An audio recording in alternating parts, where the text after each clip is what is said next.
Victoire du Barça, 3-2 au Parc des Princes. Le Barça vient de battre Paris en match aller des quarts de finale de la Ligue des Champions. Je vous avais dit que le Barça allait battre Paris en aller et au retour. Vous m'avez dit, oh ceci, oh cela, oh ceci, oh cela. Est-ce que vous avez vu le match? Je vous demande, s'il vous plaît, est-ce que vous avez vu le match? Est-ce que vous avez vu la victoire du Barça, 3-2 face au Paris Saint-Germain? Bravo les hommes de Xavi. Bravo Xavi à toi. Bonjour à tous, j'espère que vous portez super bien. S'il vous plaît, partagez la vidéo, partagez-la au maximum. Pourquoi? Parce que le Barça vient de battre Paris à domicile. Match comptant pour les quarts de finale aller de la Ligue des Champions. Le Barça vient en quelque sorte de prendre une partie de son ticket des demi-finales de la Ligue des Champions devant le Paris Saint-Germain. Je vous avais dit ça. Vous m'avez dit non. Vous m'avez dit je supporte avec le cœur. Comment est-ce qu'on fait pour ne pas supporter le Barça avec le cœur? Je supporte avec le cœur. Et oui, les gars m'ont prouvé ça aujourd'hui. Le match a commencé tranquillement. Les gars ne voulaient pas trop s'exposer. Ne voulaient pas trop donner l'opportunité à Paris d'ouvrir le score. Ils ont dit à Paris dans le jeu que si tu veux ouvrir le score, tu dois devoir prendre le ballon, jouer jusqu'à l'ouverture du score. Nous, on ne va pas te donner la chance d'ouvrir le score. Le match a commencé doucement. Les gars de Xavi jouaient leur match tranquillement, simplement, sans trop s'exposer, tout en cherchant des failles données par le Paris Saint-Germain et inscrit leur but. Ça s'est prouvé à la 37e minute. Rafinha prend le ballon et plante un très beau but. Les gars continuent de jouer doucement. Ils ont temporisé le jeu. Ne pas trop s'exposer parce que le match se joue en aller-retour. Ils ont retenu mon conseil. Ne pas trop s'exposer. Si on ne fait pas les choses aujourd'hui au Parc des Princes, on le fera chez nous à domicile. Ils ont suivi mon conseil. Ils ont bien fait les choses. Le match s'est déroulé ainsi jusqu'à la mi-temps. Les gars sont rentrés au vestiaire. Au retour du vestiaire, il s'est passé quelque chose de bizarre. On dirait que Luis Enrique a dit quelque chose qui a vraiment métamorphosé ses joueurs. Ils sont rentrés avec un état d'esprit beaucoup trop différent de ce qu'ils avaient en première période. Là, je me dis, voici pourquoi est-ce que la direction du Barça veut à tout prix que Luis Enrique remplace Xavi la saison prochaine sur le banc du FC Barcelone. C'est pour les idées pareilles.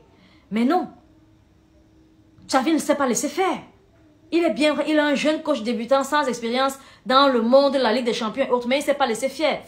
Je vais vous expliquer pourquoi il ne s'est pas laissé faire après ceci. Du coup, le match a continué normalement.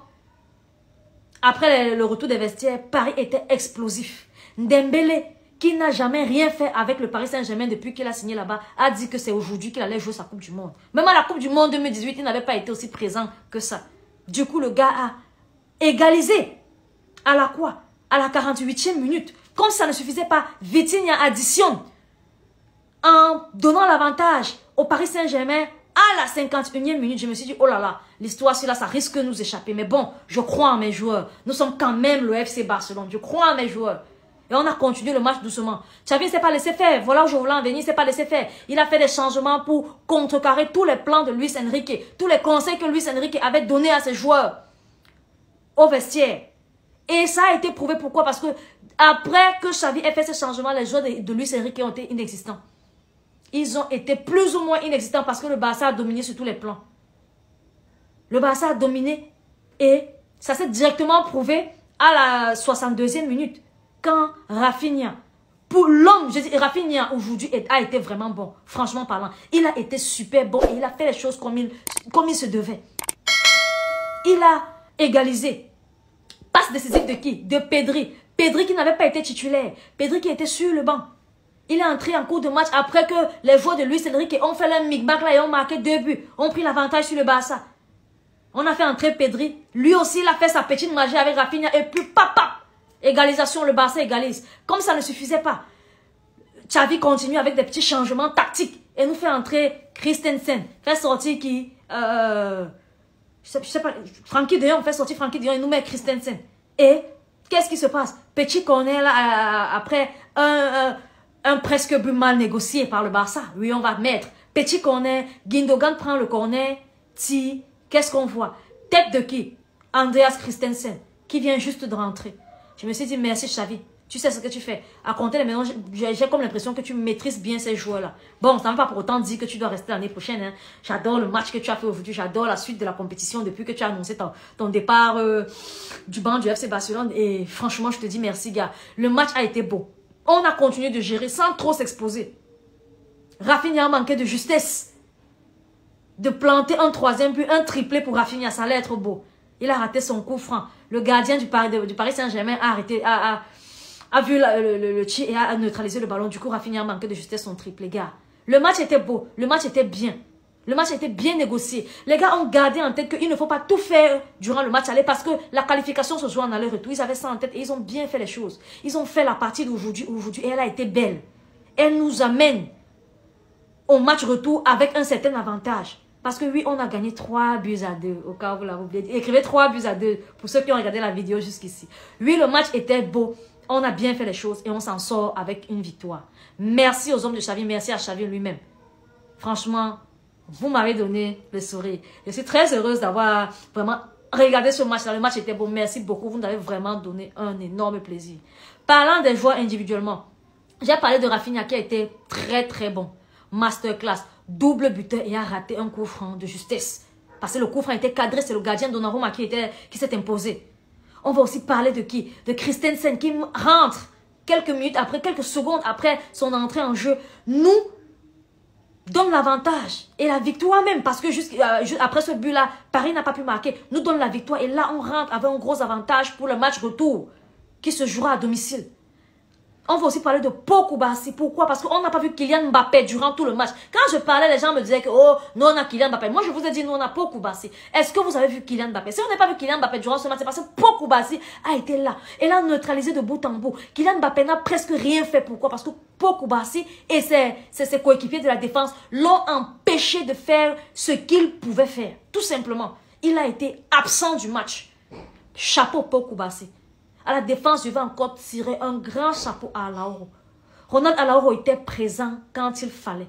Quand on parle d'un patron, d'un maître de la défense, c'est Ronald Araujo au Barça. Parce que le gars était là quand il fallait. Je l'ai vu sortir des tirs, faire des tacles très décisifs qui pouvaient changer la tournure du match. Changer complètement le cours du match. Il était là, il était présent. Il a montré que c'est lui le big boss de la défense et il a bien fait les choses. Je vais aussi dire chapeau à Lewandowski. Pourquoi? Parce que à la fin, vers les 85e minutes là, même 90e minutes parce qu'on avait 4 minutes de temps additionnel.